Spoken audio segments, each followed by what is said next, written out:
अलैकुम। उम्मीद है आप सब खैरियत से होंगे।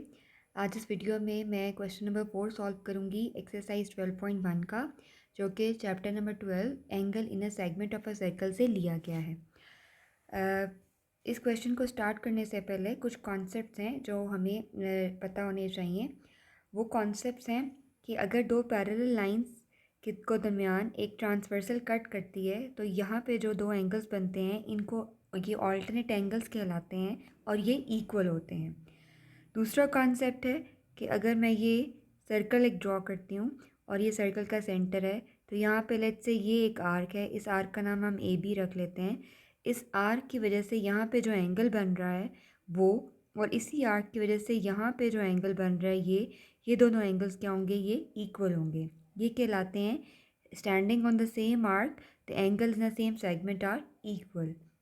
तीसरा कॉन्सेप्ट जो हमें इस थ्योरम को प्रूव करने के लिए चाहिए वो ये है कि अगर यहाँ पे आपके पास ये पुराना कॉन्सेप्ट है 9th ग्रेड का, कि अगर यहाँ पे दो एंगल्स इक्वल हैं तो इनके ऑपोजिट जो दो साइड्स हैं वो भी इक्वल होंगी। एक और कॉन्सेप्ट है हमारे पास प्रीवियस चैप्टर का, कि अगर हमारे पास दो आर्क्स, दो कॉर्ड्स, लेट्स से ये दो कॉर्ड्स हैं, कॉर्ड ए बी और कॉर्ड सी डी। अगर ये दो कॉर्ड्स हमारे पास इक्वल होती हैं तो इस कॉर्ड की वजह से ये जो आर्क है ये, और दूसरी कॉर्ड की वजह से सी डी कॉर्ड की वजह से ये जो आर्क है ये आपस में क्या होंगी, इक्वल होंगी। सो ये एक थ्योरम है आपके पास कि if the chords are equal then their corresponding arcs are also equal.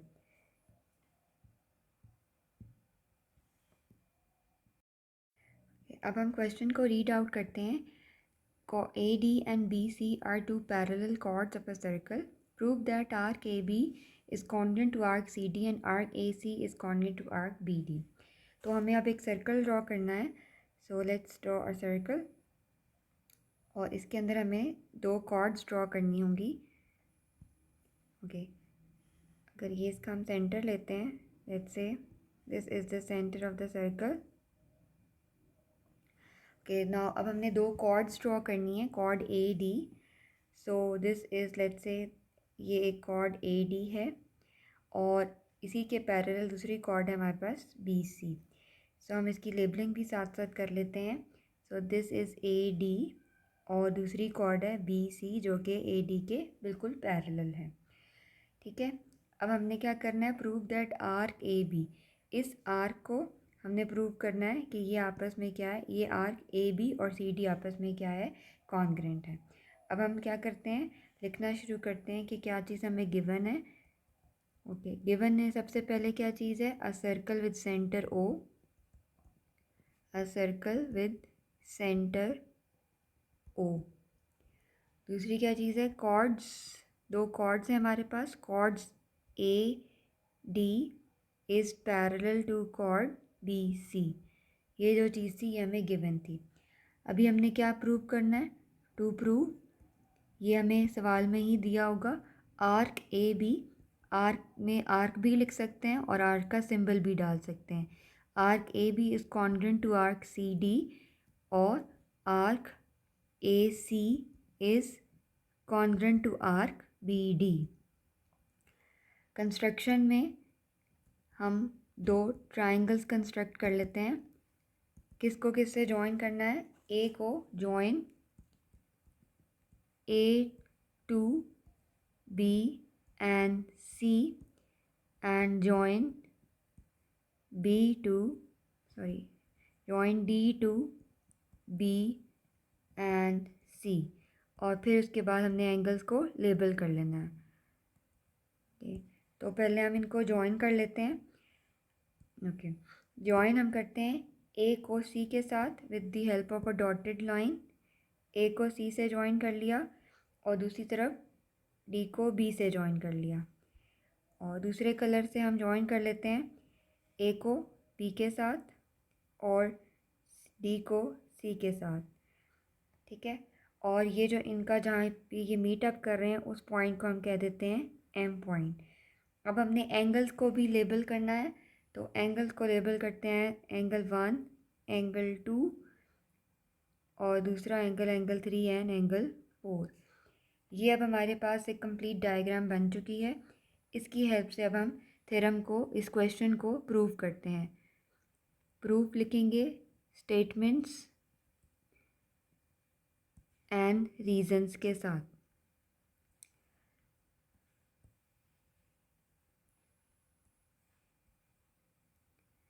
Okay, सबसे पहले हम देखते हैं कि हमारे पास एंगल 1 और एंगल 3 डायग्राम में से from figure measure angle 1 is equal to measure angle 3।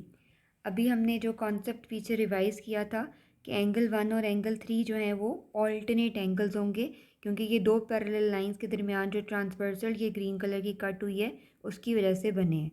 सो हम यहाँ पे लिखेंगे दीज आर ऑल्टरनेट एंगल्स। उसके बाद हम यहाँ पे लिखेंगे कि measure angle 1 is equal to measure angle 4।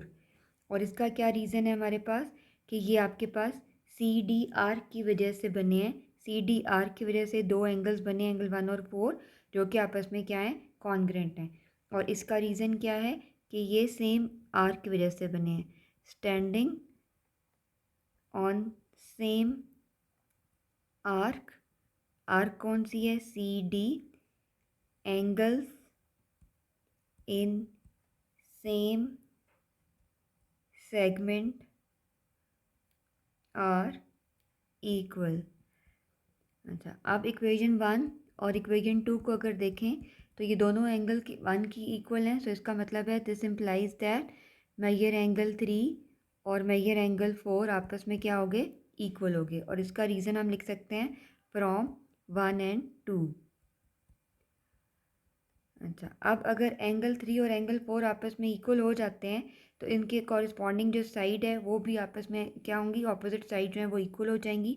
इसका क्या मतलब है कि दिस इम्प्लाइज दैट के measure A M is equal to measure M D, right. और इसमें रीज़न क्या लिखेंगे, साइड ऑपोजिट टू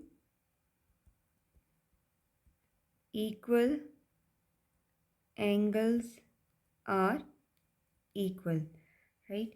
अच्छा, अभी जिस तरह हमने ये प्रूव किया कि ए एम और एम डी इक्वल है, इसी तरह हम प्रूव कर सकते हैं, सिमिलरली हम प्रूव कर सकते हैं कि जो नीचे वाला ट्राइंगल है उसकी भी जो साइड्स हैं वो इक्वल हैं।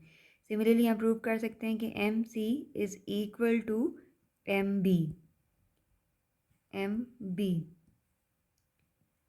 अच्छा, इसका रीज़न अगर आप लिखना चाहें तो लिख सकते हैं कि एंगल 1 जो है, या ऐसे भी लिख सकते हैं कि एंगल 2 जो है एंगल 4 के इक्वल है, ठीक है। और एंगल 1 भी एंगल 4 के इक्वल है। तो इसका क्या मतलब हुआ कि दोनों 4 के इक्वल है, दिस इम्प्लाइज दैट एंगल 1 और एंगल 2 इक्वल हैं। तो अगर एंगल 1 और एंगल 2 इक्वल हैं तो अपोजिट साइड्स भी इक्वल होंगी, राइट। वैसे सिमिलरली लिख लिया तो ये आगे रीज़न लिखने की ऐसा ज़रूरत नहीं है। अच्छा, अब हम क्या करते हैं, इन दोनों इक्वेशंस को ऐड कर देते हैं।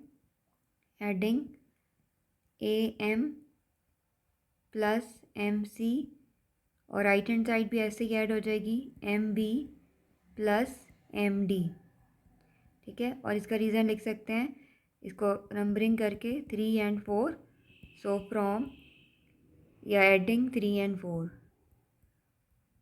अच्छा, उसके बाद अगर आप ए एम और एम सी को देखें, ये आपके पास let's say I am using yellow colour, A M और एम सी को देखें तो ये पूरी क्या लाइट साइड बन जाती है आपके पास, ए सी साइड बन जाती है, सॉरी ए सी।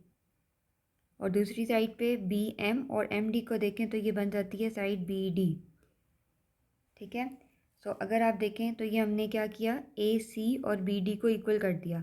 तो ये भी ए सी और बी डी भी एक कॉर्ड ही है। कॉर्ड की डेफिनेशन क्या होती है कि जो सर्कमफ्रेंस के कोई से भी दो पॉइंट्स को ज्वाइन करती है।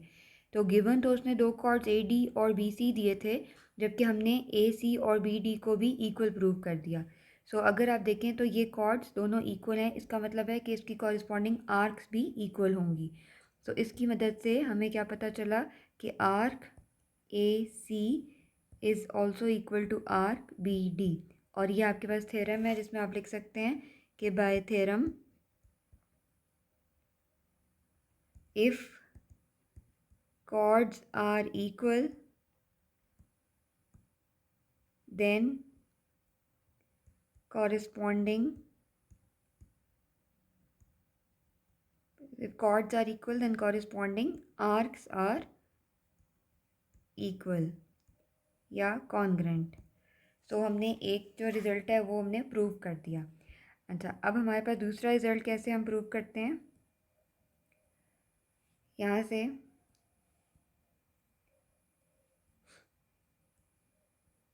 दूसरा रिज़ल्ट प्रूव करने के लिए हम दो ट्राइंगल जो भी हमने देखी हैं वो ही लिख लेते हैं. Now in triangle A B C and दूसरा ट्राइंगल कौन सा है, बी सी डी. इन दोनों ट्राइंगल्स को अगर हम कॉन्ग्रुएंट प्रूव कर दें, यहाँ से देख लें, अगर इन ट्राइंगल्स को हम कॉन्ग्रुएंट प्रूव कर देते हैं तो हमारे पास हम कह सकते हैं कि ये ए बी और सी डी भी कॉन्ग्रुएंट हो जाएगी क्योंकि उन दोनों ट्राइंगल्स की वो साइड है. और अगर ए बी और सी डी कॉन्ग्रुएंट हो जाएगी तो ये भी कॉर्ड्स हैं, और अगर इनके ये कॉर्ड्स कॉन्ग्रुएंट हो जाती हैं तो इनकी कॉरस्पॉन्डिंग आर्क्स कॉन्ग्रुएंट हो जाएंगी. तो लेट्स सी कि हम इनको कॉन्ग्रुएंट इन ट्राइंगल्स को कैसे प्रूव करते हैं.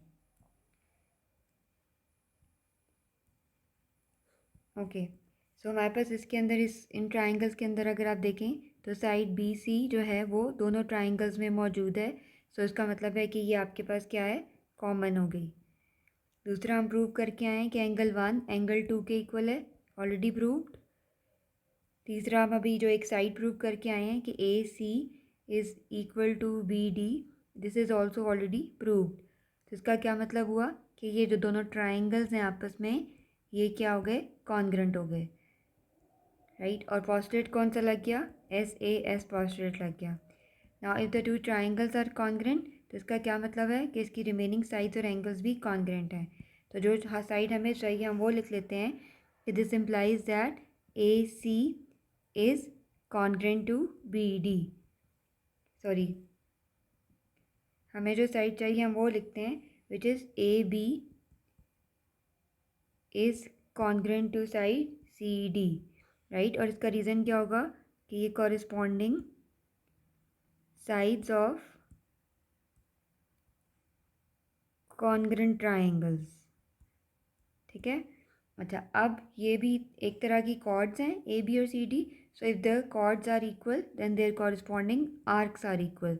सो this implies that arc A B is equal to arc C D. और इसका रीज़न वही लिखेंगे कि by theorem if chords are equal then this implies that corresponding arcs are equal, right. तो इस वजह से हमने क्या किया, इसकी हेल्प से हमने दोनों जो हैं जो रिज़ल्ट्स उसने प्रूव करने के लिए कहे थे वो हमने कर दिए. तो एट द एंड हम लिख सकते हैं कि एक रिज़ल्ट हमारे पास ये वाला था, लेट्स से एक रिज़ल्ट हमारे पास ये वाला था, इसको हम let's say A capital A का नाम दे देते हैं ये, और इसको हम नीचे वाले को कैपिटल बी का अगर नाम दे देते हैं, कोई सा भी नाम दे सकते हैं वैसे तो, इक्वेशन आगे उसकी नंबरिंग भी कर सकते हैं. सो इसका रीज़न क्या है, फ्रॉम ए एंड बी हमने दोनों प्रूव कर दिए, ठीक है. सो आई होप आपको ये सवाल समझ आया होगा. Thank you so very much. अल्लाह हाफिज़.